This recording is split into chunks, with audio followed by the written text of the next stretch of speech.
નમસ્કાર મિત્રો, માત્ર ટૂંકી અને બે ત્રણ વાતો કહેવી છે.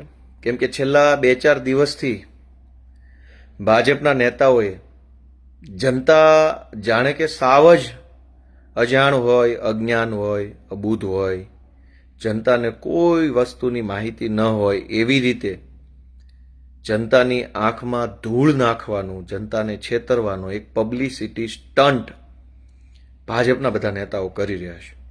એટલે મારી વાત શરૂ કરું એ પહેલા મિત્રોને વિનંતી કે જો મારી વાત યોગ્ય હોય તો હજારો લોકો સુધી આ વાત પહોંચાડો. છેલ્લા 2-3 દિવસથી ભાજપના દેશભરના અને ગુજરાતના નેતાઓ છે એ તમાશો કરી રહ્યા છે, સ્ટન્ટ કરી રહ્યા છે, જાણે કે પોતે બહુ મહાન માણસો છે અને ગુજરાતની જનતા મહાન નથી. અલગ અલગ મંત્રીઓ અને ભાજપના અલગ અલગ નેતાઓ જાહેરાત કરે છે કે પેટ્રોલ અને ડીઝલ બચાવવા માટે પોતાના કોન્વોયમાં કાર ઘટાડી, કોઈએ સિક્યુરિટી કાર્ડ ઘટાડી, કોઈ ચાલીને વિધાનસભા ગયું, કોઈ સાયકલ લઈને ગયું, કોઈ બળદગાડામાં. આ બધા સ્ટન્ટ ચાલુ કર્યા છે. અને આજે એક નવો સ્ટન્ટ ગુજરાતની ભ્રષ્ટ જૂઠી પાર્ટી બીજેપીએ લીધો છે કે વર્ક ફ્રોમ હોમ, ઘરે બેઠા કામ. આ ઘરે બેઠા કામ કરશે કોણ અને કોનું કામ ઘરે બેઠા થશે?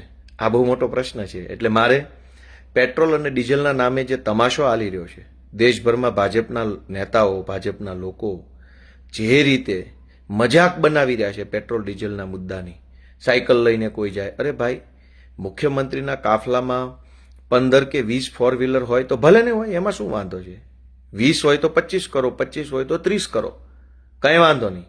ગુજરાત રાજ્યના મુખ્યમંત્રી કે મંત્રી તમને જનતાએ બનાવ્યા છે તો જે કાંઈ જરૂરી સુવિધા હોય એ વાપરો, એની કોઈ ના નથી. 25 કાફલાઓની ગાડીઓ હોય તો 50 કરો, 50 હોય તો 60 કરો, એમાં 60માંથી 30 કરો કે 20 કાફલામાં કાફલામાં 20 ગાડીઓ હોય એની તમે 15 કરી નાખો તો એનાથી જનતાનો ફાયદો નથી. પણ પેટ્રોલ અને ડીઝલ બચાવવું હોય તો આખા ગુજરાતની જનતા રોજ જાગીને હજારો લોકો કારણ વગરના બિનજરૂરી રીતે ખોટા સરકારી કચેરીઓના ધક્કા ખાવા પડે છે. અનેક લોકોએ પોતાનું 2 વ્હીલર કે 4 વ્હીલર લઈને કારણ વગરનું તાલુકા મથકે જવું પડે છે. મામલતદાર ઓફિસ, પ્રાંત ઓફિસ, વન વિભાગની ઓફિસ, પાણી પુરવઠાની ઓફિસ કે પોલીસ સ્ટેશન કે જીઈબીની ઓફિસે જવું પડે. શું કામ? કેમ કે સરકારી માણસો ધક્કા ખવડાવે છે. કાલે આવજો, પરમ દિવસે આવજો, આજે નહીં થાય, આ ઘટે છે, ઓલું ઘટે છે, પેલું ઘટે છે, અહીંયા સિક્કો નથી, અહીંયા સહી નથી. આમ કરીને ભાજપના રાજમાં તાલુકાની સરકારી ઓફિસોમાં બેઠેલા સાહેબો જો જનતાને ધક્કા ખવડાવતા બંધ થઈ જાય તો અબજો રૂપિયાનું ડીઝલ અને પેટ્રોલ 1 મહિનામાં બચે એમ છે. પણ ભાજપના નેતાઓને એવું નહીં આવડે. એને તો તમાશો કરવો છે, સ્ટન્ટ કરવો છે. ડીઝલ બચાવવાના નામે મુખ્યમંત્રીના કાફલામાં ધારો કે 20 ફોર વ્હીલરો હોય તો 20ના બદલે 3 કરી નાખવાથી જનતાનો શું ફાયદો? અને 20ના બદલે 38 ફોર વ્હીલરો લઈને મુખ્યમંત્રી ફરે તો એમાં ગુજરાતની જનતાને શું નુકસાન છે? પેટ્રોલ ડીઝલ બચાવવું હોય તો હજારો લોકોએ સરકારી અધિકારીઓની દાદાગીરીના કારણે ગામડામાંથી તાલુકા સેન્ટર ઉપર જે ધક્કા ખાવા પડે છે, ધક્કા ઓછા થાય એવી કોઈ ટેકનોલોજી, વેબસાઇટ, એપ્લિકેશન, ઓનલાઈન સુવિધા, વોટ્સએપ સુવિધા, મિસકોલ સુવિધા કરો તો અબજો રૂપિયાનું ડીઝલ બચે એમ છે. પણ ભાજપવાળા આવા ધંધા નહીં કરે, બસ સ્ટન્ટ નાખે છે. મુખ્યમંત્રીએ પોતાના કાફલામાં વાહન ઘટાડ્યા, ફલાણા અભણ મંત્રી છે એ સાયકલ લઈને સચિવાલય જશે, ફલાણો અંગૂઠા છાપ ઠોઠ નિશાળિયા જેવો મંત્રી છે એ હવે ઇલેક્ટ્રિક કારમાં જશે.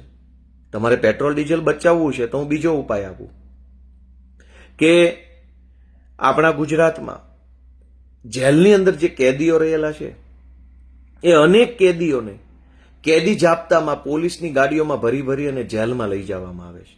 રોજના હજારો પોલીસવાળા, હજારો ગાડીઓ. હવે જામનગરની જેલમાંથી કેદીને ભાવનગર લઈ જવામાં આવે, ભાવનગરની જેલમાંથી રાજકોટ લઈ જવામાં આવે, અથવા રાજકોટની જેલમાંથી રાજકોટ લઈ જવામાં આવે. રોજના હજારો કેદીઓને સરકારી વાહનોમાં બેસાડીને કોર્ટ સુધી, અદાલત સુધી લઈ જવામાં આવે છે. તો 100% ડિજિટાઇઝેશન કરીને 100% હાજરી કોર્ટમાં વિડીયો કોન્ફરન્સ થ્રુ થાય એવું કેમ આયોજન નથી કરતા? તમારે ડીઝલ બચાવવું છે, પેટ્રોલ બચાવવું છે, કે પેટ્રોલ ડીઝલ બચાવવાના નામ ઉપર તમાશો કરવો છે, સ્ટન્ટ કરવા છે, પબ્લિકની આંખમાં ધૂળ નાખવી છે, એ નક્કી કરી લો. અને પેટ્રોલ ડીઝલ જ બચાવવું હોય તો હજારો લોકો ગુજરાતમાં અદાલતની તારીખો ભરે છે. કોઈ સાચી તારીખ ભરતો હોય, કોઈ ખોટી તારીખ ભરતો હોય, કોઈ ફરિયાદી તરીકે, કોઈ આરોપી તરીકે, કોઈ વકીલ બનીને, કોઈ સાક્ષી તરીકે, કોઈ પંચ તરીકે. આ બધા જ લોકોએ દર મુદતે કોર્ટે જવું પડે છે, અદાલતે. હું પોતે તારીખ ભરું છું. હવે તમે કોર્ટમાં જાઓ, હવે તમે તમારા ગામડેથી 2 વ્હીલ લઈને, 4 વ્હીલ લઈને, બસમાં બેસીને, ટ્રેનમાં જઈને તમે બીજા જિલ્લાની કે પોતાના જિલ્લાની અદાલતમાં તારીખ ભરવા જાઓ તો 1 મિનિટમાં જજ નવી તારીખ આપી દે.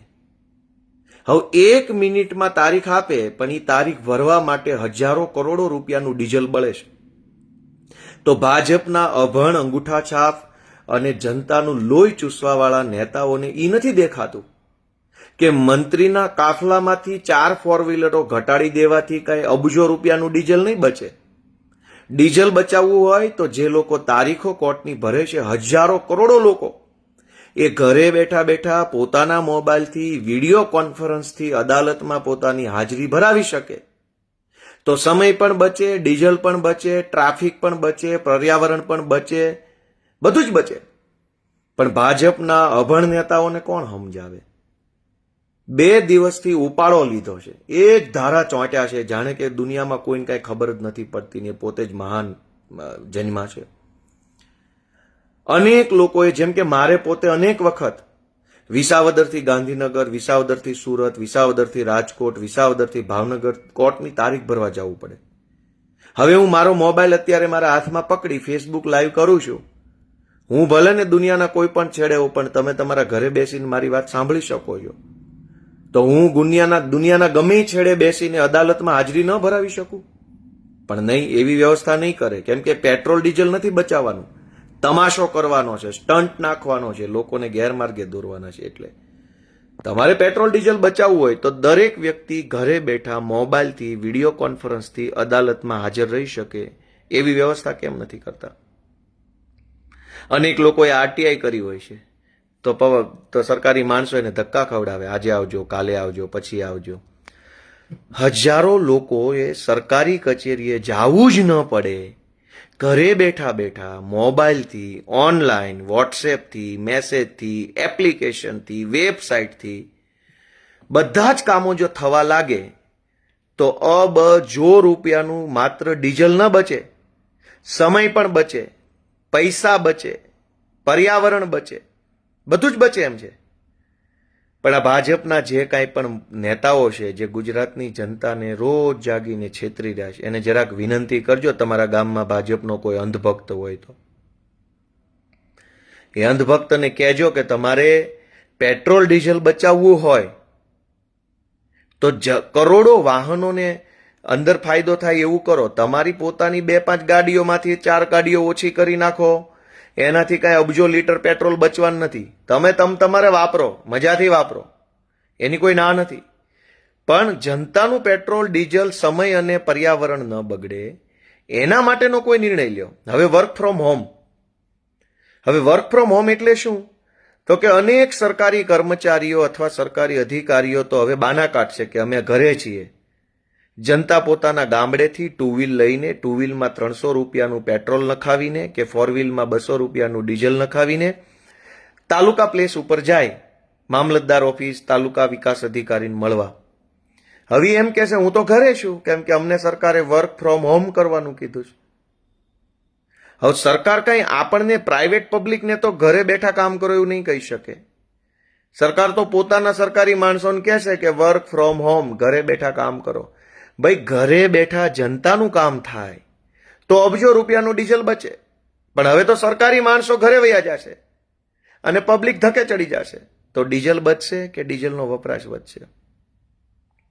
એટલે દોસ્તો, મારું એટલી જ વિનંતી છે કે આ અનેક જગ્યાએ છે સ્ટન્ટ જે કરે છે ભાજપના લોકો, એને જરાક તમે સમજાવો કે પેટ્રોલ ડીઝલ બચાવવું હોય તો બીજા 500 રસ્તાઓ છે. હજુ તો હું કહેવા બેસીશ તો ઘણું છે. પણ સમજવા માટે આટલી વાત કાફી છે કે કરોડો લોકો ટ્રાફિક જામમાં ફસાય છે. પેટ્રોલ ડીઝલ બચાવવું હોય જો ભાજપની સરકારે, તો રાજ્યના લગભગ રોડ રસ્તાના કામો છે ને એ 2-5 વર્ષ સુધી હાલે છે. ટાઈમ લિમિટમાં એક પણ રોડ રસ્તાનું કામ પૂરું નથી થતું. મને યાદ છે રાજકોટથી અમદાવાદનો હાઈવે, ભાવનગરથી અમદાવાદનો ધોલેરા હાઈવે, સૌરાષ્ટ્રથી સુરતને જોડતો વાસદ વટામણ તારાપુર હાઈવે, ઉત્તર ગુજરાતમાં મહેસાણાનો હાઈવે, અનેક હાઈવેનું કામ 5-10 વર્ષ સુધી ચાલે છે. એ 10 વર્ષ સુધી સરકારી કામ ચાલુ રહેવાના કારણે ટ્રાફિક જામ થાય. ટ્રાફિક જામના કારણે કરોડો રૂપિયાનું પેટ્રોલ ડીઝલ બગડે છે. ઈ ભાજપવાળાને નથી દેખાતું કે અહીંયા કરોડો રૂપિયાનું ડીઝલ બગડે છે?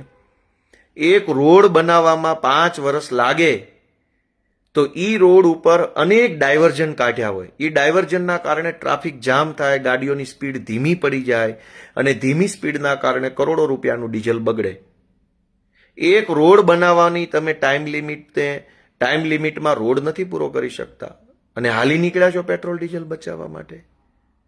ભાજપના લોકોને તો શરમ નથી, નહીતર આમાં તો આબરૂ છે નહીં, નહીતર આમાં આબરૂ જતા વાર ન લાગે.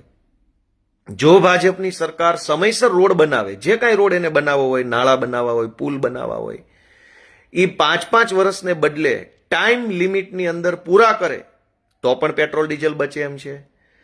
લોકોએ તાલુકા કક્ષાની કે જિલ્લા કક્ષાની કચેરીએ ધક્કા ન ખાવા પડે કામ માટે તો પણ પેટ્રોલ ડીઝલ બચે.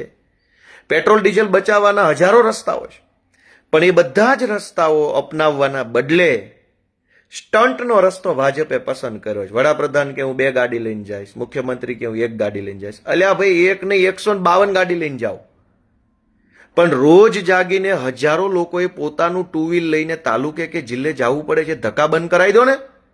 કોર્ટની મુદતો ભરવા જવું પડે છે 2 વ્હીલરો 4 વ્હીલરો લઈને ટેમ્પામાં બેસીને, એ બંધ કરાવી દો ને. રોડના અને બ્રિજના અને બધા સરકારી કામો વર્ષો સુધી ચાલે છે, એમાં જે ડીઝલ પેટ્રોલ બગડે છે એ બંધ કરાવો ને. એટલે ભગવાન ભાજપવાળાને સદબુદ્ધિ આપે એવી પ્રાર્થના સાથે બધાનો ખૂબ ખૂબ આભાર.